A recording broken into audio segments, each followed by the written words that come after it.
वहाँ दिल्ली में नरेंद्र मोदी और पटना में पलटू राम, ये दोनों एक दूसरे पर शतरंज की गोटियां चला रहे हैं। अभी जो मोदी की सरकार केंद्र में है वो अपने दम पर भाजपा को बहुमत है नहीं, है ना। उसमें 12 सांसद पलटू राम के हैं, वो भी एक बैसाखी है, एक बैसाखी नायडू जी का है। नीतीश कुमार के एक बहुत करीबी आईएएस अधिकारी हैं संजीव हंस, काफ़ी विवादित अधिकारी है, रेप केस सभी दर्ज हुआ है, बहुत विवादित है और नीतीश कुमार के नवरत्नों में गिनती होती है। ईडी तो आप जानते ही नरेंद्र मोदी का पालतू कुत्ता है, तो मोदी जिस पर छोड़ता है ईडी वाले दौड़े जाते हैं, तो वो करवा रहा है।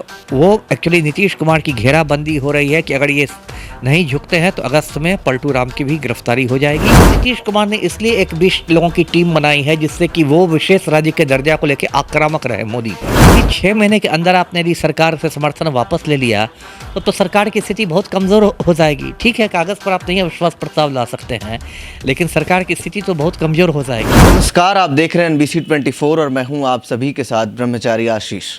नीतीश कुमार ने 20 सदस्य की एक दल बनाई। अब इस 20 सदस्य की दल ने एक बार फिर से केंद्र सरकार पर बिहार को विशेष राज्य के दर्जे देने की बात जो है वो जोरों शोरों से उठानी शुरू कर दी है। और ऐसे में तमाम जो जानकारियां मिल रही हैं उससे दोनों ही एनडीए के बीच में जो घटक दल हैं बीजेपी और जदयू, दोनों के बीच कुछ खटपट भी है। इन तमाम चीज़ों को लेकर के बातचीत करेंगे पूर्व IPS अमिताभ दास जी से। सर, क्या लगता है, क्या इंगित कर रहा है ये पहले नीतीश के करीबियों पर छापा और अब नीतीश कुमार का केंद्र सरकार पर दबाव?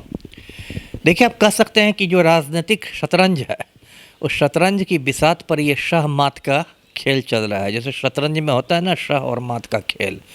और वहाँ दिल्ली में नरेंद्र मोदी और पटना में पलटू राम, ये दोनों एक दूसरे पर शतरंज की गोटियां चला रहे हैं। अब देखिए, दर्शकों को पृष्ठभूमि मालूम ही है, अभी जो मोदी की सरकार केंद्र में है वो अपने दम पर भाजपा को बहुमत है नहीं, है ना। उसमें 12 सांसद पलटू राम के हैं, वो भी एक बैसाखी है, एक बैसाखी नायडू जी का है। तो उसके बाद दोनों एक दूसरे पर दबाव दे रहे हैं, मोदी भी पलटू राम पर और पलटू राम मोदी पर, और दबाव दे के दोनों एक दूसरे को मतलब झुकाना चाह रहे हैं। अब देखिए, इसकी शुरुआत, दबाव की शुरुआत हुई वो ईडी के छापे जो पड़े उससे। अब नीतीश कुमार के एक बहुत करीबी आईएएस अधिकारी हैं संजीव हंस, काफ़ी विवादित अधिकारी है, रेप केस सभी दर्ज हुआ है, बहुत विवादित है और नीतीश कुमार के नवरत्नों में गिनती होती है। अभी ऊर्जा विभाग के प्रधान सचिव हैं, उन पर रेड किया गया। 4 शहरों में 21 ठिकानों पर ईडी ने रेड किया। उसमें संजीव हंस के ऑफिस पर भी किया, बहुत सारे कागज़ जब्त हुए। संजीव हंस के एक लंगोटिया यार हैं गुलाब यादव, पूर्व विधायक है, उनकी पत्नी अभी MLC हैं अंबिका यादव, और उनका पुणे में बहुत लंबा चौड़ा कारोबार है। गुलाब यादव पर हुआ रेड। फिर उसके बाद SP सिंगला, जो बहुत बड़ी निर्माण कंपनी है, कंस्ट्रक्शन कंपनी है, बिहार में हज़ारों करोड़ का पुल का ठेका उसको मिला हुआ है, उसके कार्यालय पर पटना में रेड हुआ है। ऐसे उसका मुख्यालय हरियाणा में है, हाँ, पंचकुला में है। इस तरह से मतलब ईडी तो आप जानते ही नरेंद्र मोदी का पालतू कुत्ता है, तो मोदी जिस पर छोड़ता है ईडी वाले दौड़े जाते हैं, तो वो करवा रहा है। वो एक्चुअली नीतीश कुमार की घेराबंदी हो रही है कि अगर ये नहीं झुकते हैं तो अगस्त में पलटू राम की भी गिरफ्तारी हो जाएगी। और उसके बाद ललन सिंह के नेतृत्व में जनता दल यूनाइटेड के 10-11 सांसद भाजपा में शामिल हो जाएंगे। तो इस तरह पलटू राम का समझिए राजनीतिक वजूद ही खत्म हो जाएगा। पलटू राम खुद रहेंगे बेउर जेल के अंदर और इनके सारे के लगभग सारे सांसद ललन सिंह के नेतृत्व में भाजपा के अंदर। तो वो नरेंद्र मोदी का गेम है। अच्छा, पलटू राम को भी ये बात मालूम हो गई है, वो भी राजनीति के पुराने खिलाड़ी हैं, उनके भी जासूस जगह जगह रहते हैं तैनात। तो अब उन्होंने क्या किया है कि उन्होंने अपनी ओर से दबाव की राजनीति शुरू कर दी है कि हमको तो चाहिए विशेष राज्य का दर्जा, है ना। और विशेष राज्य का दर्जा तो बहुत घिसी पिटी मांग है पलटू राम की, पहले से ही जदयू की मांग रही है, 2011-12 की मांग है जी, बिल्कुल। और जब सरकार भी जब बन रही थी केंद्र की, तो उस समय भी बात चल रहा था कि नायडू जी भी बोलेंगे, नीतीश जी भी बोलेंगे, और वही बोल रहा है संजय झा जो जदयू के कार्यकारी अध्यक्ष, उन्होंने मांग की है। और तेजस्वी जो विपक्ष के नेता है वो भी लगातार दबाव बनाए हुए हैं कि चाचा जी अब तो ले लीजिए, अब तो ले लीजिए। और नीतीश कुमार ने इसलिए एक 20 लोगों की टीम बनाई है जिससे कि वो विशेष राज्य के दर्जा को लेकर आक्रामक रहे मोदी पर।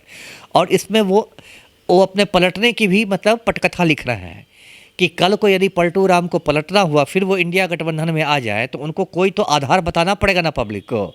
तो वो यही आधार बनाएंगे। बहुत पलटू राम तो जब बोलते हैं तो काफ़ी गंभीर मुद्रा बना लेते हैं ना, यूनान के दार्शनिक जैसे लगता है कि प्लेटो, सुकरात और अरस्तु के बाद यही दार्शनिक हो, और बहुत गंभीर मुद्रा बना के बोलेंगे कि देखिए विशेष राज्य का दर्जा नहीं मिला और मैं बिहार के हितों पर कोई समझौता नहीं कर सकता, कुर्सी तो छोटी चीज़ है, ये भी कुर्बान है, वो भी कुर्बान है, सब कुर्बान, और यूनान के दार्शनिकों की तरफ बोलकर पलटी मार देंगे। तो इसलिए वो भी ज़मीन तैयार कर रहे हैं, और उन्होंने भी अपना मैसेज एक तरह से मोदी को भेज दिया है कि ठीक है, आप ज़्यादा ईडी का रेड कीजिएगा, ज़्यादा हमको घेरिएगा ना, तो हो सकता है जब तक आप मेरी गिरफ्तारी कराएं और जब तक आप ललन सिंह को तोड़ें, उसके पहले मैं समर्थन वापस ले लूँगा। तो ये देखिए शाह मात का खेल है, और वही होता है कि अब देखना है तो शतरंज है, सियासी शतरंज है, कौन किसके वजीर को मारता है, कौन किसके प्यादा को, कौन किसको काट लेता है। अमिताभ दास जी देखिए, एक बार अगर सरकार अपनी मेजोरिटी प्रूव कर देती है तो उसके 6 महीने बाद ही नो कॉन्फिडेंस मोशन आता है। सही कहा। तो ऐसी स्थिति में मोदी भी तो तैयार कर रहे होंगे ना अपनी रणनीति। वही है, दोनों ओर से ये हो रहा है। मान लीजिए ठीक, आपने सही कहा, एक बार यदि आप विश्वास मत प्राप्त करने के 6 महीने तक अविश्वास प्रस्ताव नहीं ले आ सकता, वो कर देंगे तो फिर नहीं होगा।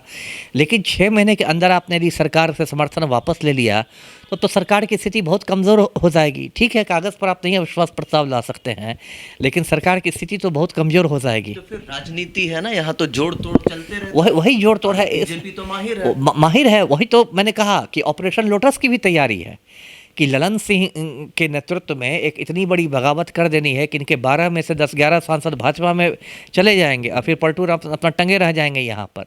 तो वही देखना है कि कौन मतलब इसमें ज़्यादा बड़ा खिलाड़ी मतलब होता है, साबित होता है। दोनों अपनी अपनी गोटियाँ चल रहे हैं, कौन बड़ा खिलाड़ी साबित होता है। जी तो देखिए, दोनों ही ओर से अब जो है सहमात का खेल जारी है।